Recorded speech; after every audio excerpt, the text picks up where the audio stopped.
To get rid of those pesky ads, request stories, listen to unlisted and bonus episodes, and to chat with the gang, support us by clicking the description link. To see the evidence photos and follow along with this case, follow our blog link in the description below. I'm like pretty much already clocked out with ɡiːn, obviously, but like I can't just leave people on that hook, you know what I'm saying? Because I'm known for that. Like, oh, what's in this room is like the worse than anything else, and then I just don't put out the episode. People are like, what the fuck? I mean, like I did with the Ghoul podcast, like literally 2 episodes, and then I did that same shit. But I'm sorry, this COVID thing just happened suddenly. Like Tuesday. You don't have to apologize for that. Tuesday, I woke up and I felt awful. And did I not? And I know I was kind of a baby with this sickness. Yeah, like I couldn't do anything. I mean, I probably could, but I'm such a baby. I don't know. But I think I would rather have this than the flu. I would agree. The flu, I had it, 2 years ago? Yeah. I had remember you were like, should I take you to the hospital?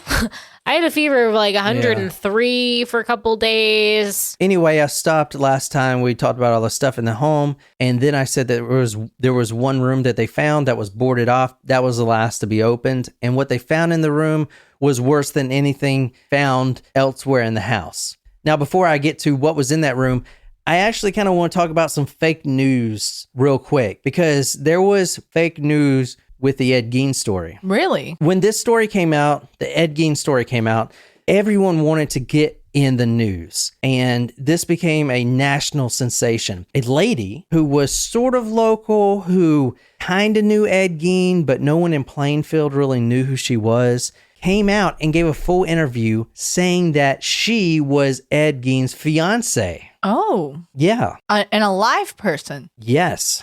This lady's name was Adeline Smith, and they actually did have a real date together. And this is not a dead person. Again, ɡiːn gets a date, and I cannot have someone carry a conversation with me. Yeah. Anyway, sorry, no more self-loathing. Go on. They had a date from what she said in the paper. She said that they actually went to see a movie, It's a Wonderful Life. They met in a drugstore. Mary! They met in a drugstore. He was buying an ice cream soda. Another reason I love this story, because he's in there. So wholesome. So in the town of Plainfield, like everyone knows I'm ɡiːn. ready for Christmas, honestly. There you go. Everyone knew ɡiːn before this whole thing happened in Plainfield. No one really liked him, but he was that guy that recounted every true crime story. He's like the ones like, oh, did you listen to My Favorite Murder last night? Stay sexy, don't get killed. Oh, yeah. So he's that guy who would just recall all these lurid details about crimes and stuff to anyone. No one else gave a shit about true crime. This is fucking the 60s, the 50s. But he would just barf out all these lurid, sensational details about murder and stuff because he read all those magazines. Anyway, he would also do that at the drugstore while buying ice cream sodas. Like he would take in quarters and just refill ice cream sodas like a kid, you know? I mean, a grown adult. When he was arrested, you guys understand, he was nearly 50 years old and he's in there buying ice cream sodas. So he is the intellectually disabled one, perhaps, not. Oh, yeah, I would definitely. Millum. Yeah. Anyway, this woman, Adeline Watkins, said that she actually turned down a proposal from Eddie. But she says, quote, Eddie and I discussed books. We never read the same ones, but we like to talk about them anyway.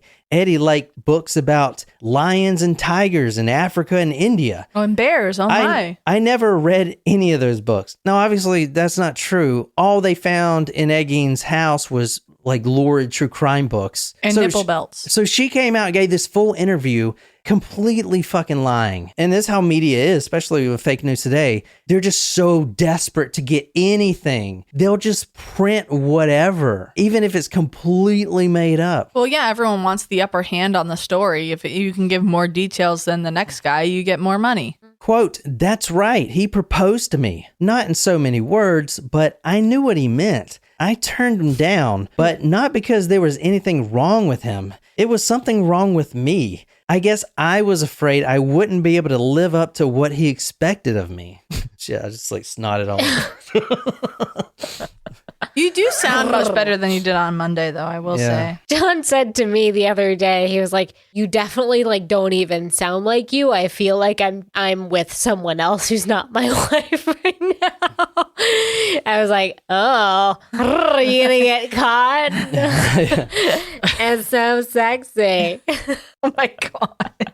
She wasn't the first one to claim that she went on dates with Eddie. Now, she completely lied. She wasn't the first, but was she the last? She actually recanted her statement. She went back to that newspaper and said, well, it didn't happen like that. And if you read the article, nothing at all happened. She didn't even know the guy, but she just got caught up in the sensationalism, seeing her name in the paper, you know? I mean, and they would print it. So she was just like, yeah, we went to a movie. Oh, no, I thought I was thinking of someone else. Like, no, you weren't. Like, what the fuck? Also, people around the area who barely knew Ed or didn't even know him at all would give these crazy recounting stories about how they survived and almost was slaughtered by the Mad Butcher of Plainfield.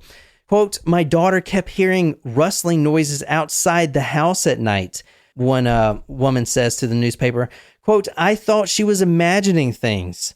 ɡiːn knocked on the front door and asked if he could come in, said he might want to build a house and wanted to go take a look at ours, like right after she heard all the rustlings. Nobody else was here, and for some reason I decided not to let him in. I guess I can thank my lucky stars for that. Another neighbor was setting the table. She was setting the table in her house, and Ed ɡiːn looked at her and said, quote, you look like my mother. Ooh. Oh, no. This actually made the paper as fact. This is fake news. The pinnacle of the fake news, and when it finally ended, was an article that came out. The title was, quote, 300-pound man recalls pinch and remark by ɡiːn. It says the following, quote, a 300-pound barber who owns a farm near Slayer Ed ɡiːn's house said that the recluse pinched him on the belly once and said he'd, quote, just be about right for roasting. Just right for roasting? That's like me talking to my Thanksgiving turkey. You look just right for roasting. Let me pick you out of the shopping cart. Quote, I didn't think too much of the remark at the time, but I do remember ɡiːn had a peculiar look in his eye when he said it. Isn't that crazy? You just be about right for roasting. I talked about all this stuff in the house, the nipple belts, the memory vest, the lampshade lips, and we talked about where they came from, obviously the graveyards. He didn't kill all these people. He just dug them up. And he would take specific things. Like they asked him, how did you do this? Because he never brought a saw he only brought a crowbar. So how would he take the head in certain cases? You just pull it off. He said he would work it back and forth, kind of like you do like a fork or something until it finally snaps off. Work it back and forth. And that's how he would get all the body parts off. Jeez. Anyway, going back to the room that's filled with all that all those macabre items, there was one room that was completely sealed off, and they opened it last. In this room, they finally opened this room, and what they saw completely shocked them. It was a completely normal room. Oh. Everything was in apple pie order. There was a dresser. Apple pie. The dresser, they pulled out the dresser, and instead of skulls and nipple belts, it was women's clothing folded to perfection. Now, everything was coated in dust. It was the mother's room. Ed ɡiːn had blocked off that room completely and left everything as if his mother had never died at all. The bed was made to perfection. Everything was extremely organized, just how the whole house was in 1947. It was not the dilapidated mess it is now. So it's crazy to think about the psychology here. When his mother, Augusta ɡiːn, died, he blocks off that room, who he thought she was, a god, and then he lets the entire house go into complete disarray. So it's like night and day. His whole world is crumbling around him. It's obvious from all that shit and the hoarding situation and dilapidation and everything else. But then they open the one room that was the mother's room, and everything is in perfect order. That is just, it's mind blowing, right? Creepy. Everything that they would pull the dressers out. All the clothes were folded to perfection. There was still that Bible sitting on her nightstand, coated with dust, obviously, but not touched. The whole house was imploding in on itself, but that one room stood the test of time and was in complete order. Isn't that crazy? When you think about it, I mean, I can see that happening. Like if I was living in my parents' house, I would probably want to leave everything the way that. But you would probably go in and clean from the dust. Yeah. Because basically it was like sealed. Yeah, I don't know if I could go in there. Like, I don't know. I mean, I would most likely. Like, you would have to, when you have an estate, you would have to, like, especially living so far away, you can't just leave it. Yeah. So they found a shrine, and it wasn't a shrine that he made, but it was so it's like a crypt. Creepy. Quote, like Egyptologists breaking into the burial chamber of a pharaoh. The men who entered Augusta ɡiːn's living quarters that night were the first humans to set foot inside that sanctum, since it had been sealed off many years before by a worshiper who regarded it as the dwelling place of a god. So that should tell you a little bit about the mother. Before we talk about the mother, let's talk about the father. As I mentioned in one of the previous episodes, the psychologist that talked about the schizophrenia and how much he studied it, he compared this to all of his other cases where a sufferer of schizophrenia, from what he has discovered, has a weak, simple-minded father and a domineering mother. And that is the exact case with Ed Gein. Augusta, his mother, was completely domineering. She was all-powerful. And George Gein, the father, was just a worthless drunk. He was a nothing. The mother disdained him. Anyway, he may have had a good reason to pity himself like this, because at 3 years old, he was left to be an orphan when his mother, father, and older sister drowned. They left little George there at 3 years old home to do his errands and watch over the chickens, and they took the buggy to market to get provisions, and they drowned when the Mississippi River flooded. He became an orphan and self-pitied himself ever since. He drifted from occupation to occupation. He became a drunk. No one knows why Augusta, the strong-willed German immigrant who has a large family and was a go-getter, would marry this worthless guy, but she did. I don't know what she saw in him, but they did get married. Maybe he like worshipped her. Augusta was devoutly religious, hefty calf muscles built for hard labor. She was German, and wherever she looked, she literally saw the workings of Satan. And she basically moved the family because she made all the decisions in the household. George was just some fucking worthless drunk, her husband. She was going to take care of her two boys. And to do that, she had to get them further and further away from Satan's dwellings. So she would move them from one isolated farm to an even more isolated farm until they had absolutely no contact with anyone on the outside. Because everyone on the outside, especially the women out there who wore the whore's makeup, they were of Satan's doing. So she wanted to protect her sons from that. She was a domestic tyrant. George, on the other hand, he would make little money. He would spend most of it at the bar. He would come home. He would push Augusta around when he was really drunk. And then she would fall on the floor and pray to her God that he smite the husband down and kill him. But she would never divorce, ever even think about it, because marriage was a final decision. So she thought everyone else was tainted, fallen creatures. But for divorce, she says it was unthinkable, a fundamental violation of her religious beliefs. If the Lord had meant to burden her with a bestial husband and a life of unrelenting labor, then she would not set herself against his will. Between husband and wife, carnal relations were a loathsome duty to be tolerated only for the sake of procreation. She was revolted by the act of sex. Quote, if God wanted us to enjoy the filthy act, he would have made it pleasurable. Well, maybe she wasn't getting like what she wanted that way. I guess not. She would say the following, quote, you have it your way, but you make it quick, you hear? And then George would say, I'll have it my way, and I'm going to have it my way. George would slur before prematurely ejaculating his way to sleep. That's what the book says. Wow, that's something special. Henry was born. Henry is Ed's older brother. They were pretty close, but a lot of people think that Ed ended up killing Henry after the father, George Gein, dies of being a drunk and heart-related problems. So there was a brush fire, and Ed and Henry were trying to put it out. But when they found Henry's body, which Ed led the police officers right to it, it looked like he, burned in the fire. However, his clothes were not burned. He was laying on top of the burnt ashes of the brush fire, but he was completely cleaned. So a lot of people, and he had a bash on his head. A lot of people think Ed killed him so he could have his mother all to himself. And that's probably pretty accurate. Anyway, Ed was born on August 27th, 1906. His mother wanted a girl, prayed for a girl every night, but Ed came out and, quote, "This one would not grow up to be like the rest of them. Men, those lustful, sweating, foul-mouthed creatures who made use of women's bodies in such filthy ways. This one, she promised, would be different. Augusta would see to that."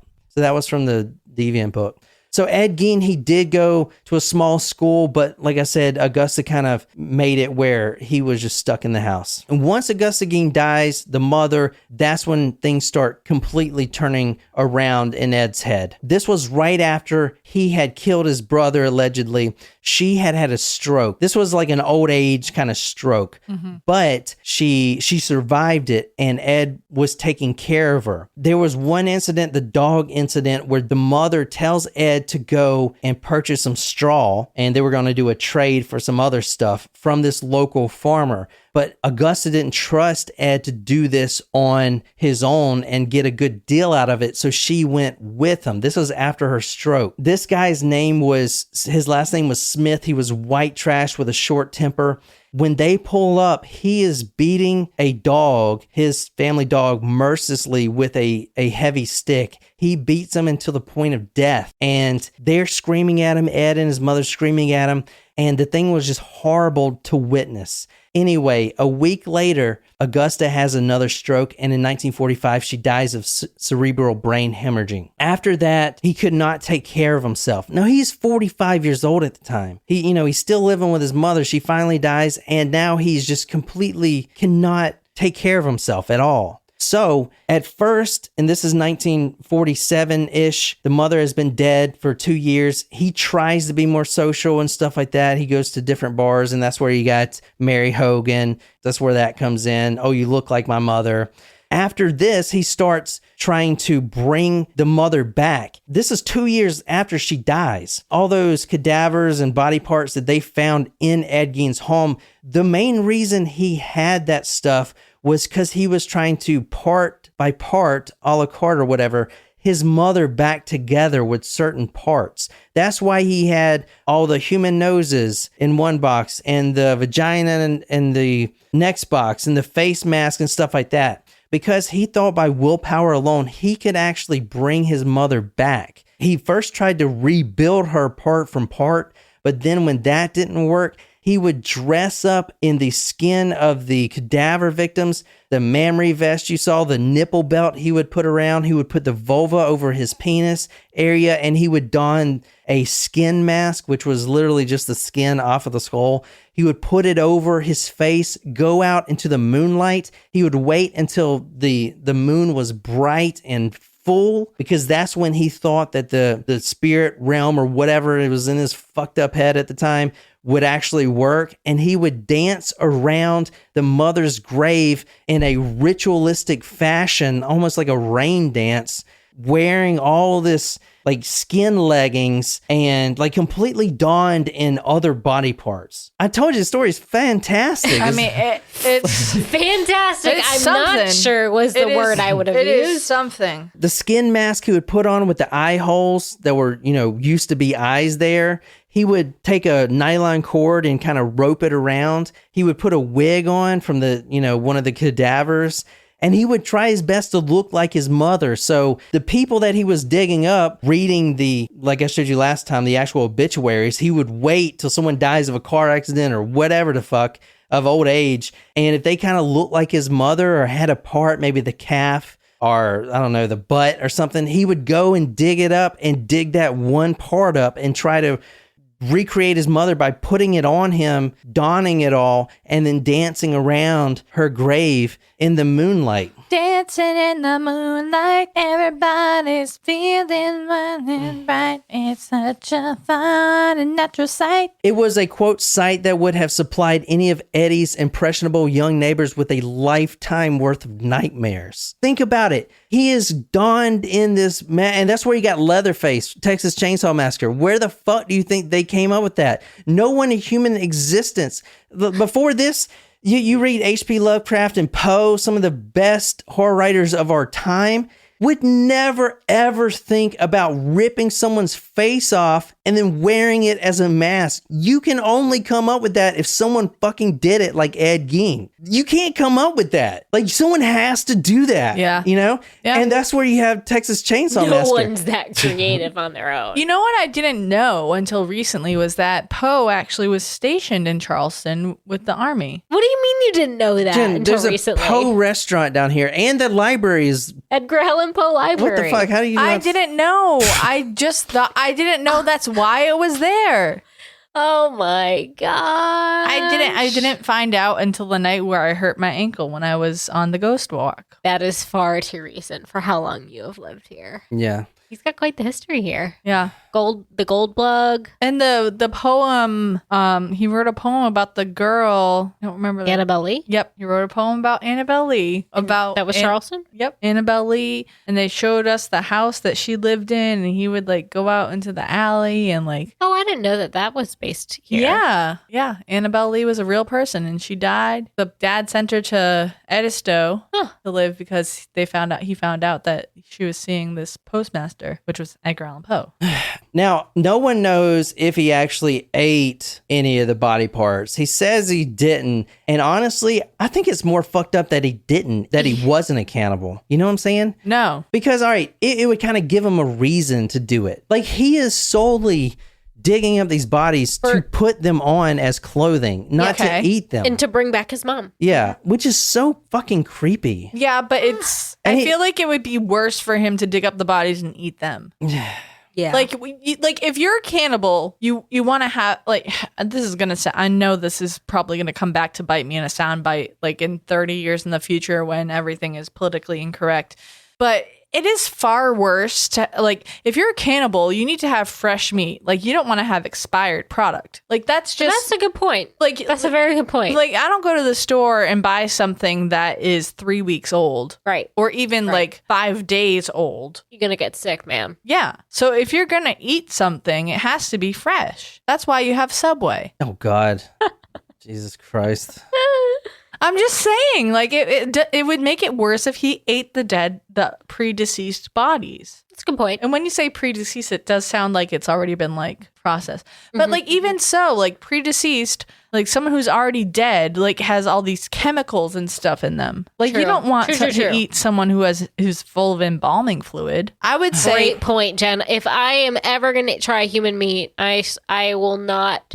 Dig go someone for up? someone up that's already dead and buried. Well, I'm glad. Yeah. Maybe I stopped a grave robber with my PSA. Yep. Instead, they're just gonna go kill somebody.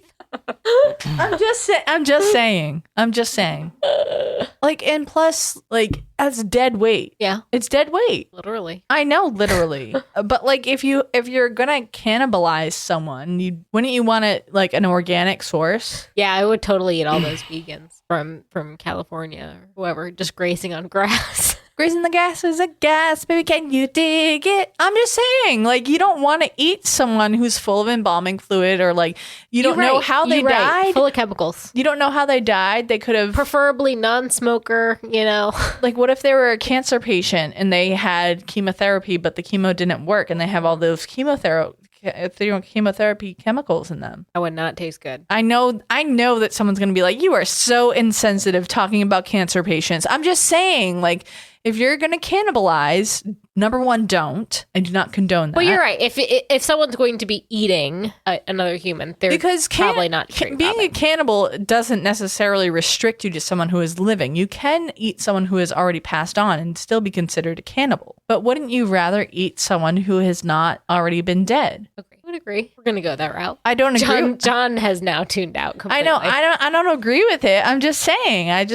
I'm just saying. Like, if you're gonna do it, don't. But if you are, even after I said don't, then like just. So if you're into psychology, this is the person to study. And I can't really explain this, but there is a theory out there that, I mean, why do you think he tried to bring back his mother? Because he obsessed with missed her. Okay, well, She there's... was so domineering that he didn't know how to function without her. All right, here we go. This is from Dr. Silvano Arietti. He is the leading authority on schizophrenia. Quote, the child who suffers on account of his contacts with the rejecting parent, generally the mother, tries desperately to preserve a good image of the parent. So the mother was not very not nice to Ed, but locked him up, didn't trust him to do anything himself. He wants to feel that the parent is good. If the parent is punitive and anxiety arousing, which Augusta was, it is not because she is malevolent, but because he, the child, is bad.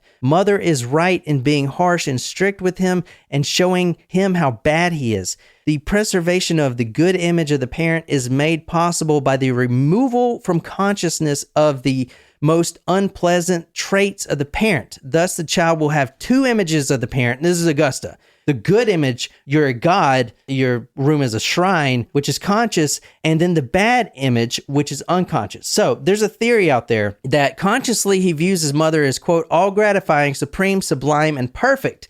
But at a much deeper level of the mind, he sees her as the exact opposite, a figure of utter evil. Ooh. Isn't that crazy? Yeah. So it says the grave robbing, he's like split personality type thing. So obviously he was mentally ill. He didn't go to a trial per se. He was tried by a judge. Before the judge even decided what to do with him, he had to get a 30-day medical evaluation. And then pretty much there, they were like, all right, let's just keep him, literally. When he recognizes what he has done, then we can try him if he can kind of understand what his defense is doing and stuff like that. And he did. They actually tried him again. And that was this book right here by the judge, Robert Goldmar. This is kind of the second telling of it 10 years later when they brought him back to court. But then they quickly figured out, this judge said, you know, but they don't know what to do with him because you put someone in a psychiatric facility to get them better. And once they're better, you release them. But in ɡiːn's case, can you do that? Because, yeah, he's better, but he can't even function as a human. Right. You know? If he's better, can we release him or not? And we can't release him because he can't function as human. But he can't go to prison because, you know, it's like... Doesn't know. He's literally in limbo at this point. Anyway, he dies when he's 70-something. But naturally? Yeah, of natural causes. When he was in prison, he had no idea that these movies were being made. Not in prison, in the mental hospital. They don't let him know what's going on. No news reporter could even contact him. So he didn't have any idea that the biggest movie at the time, Psycho, was about him. Isn't that crazy? Yeah. Good night, guys. Good night, guys. Until next time, good night, you lovely, lovely people.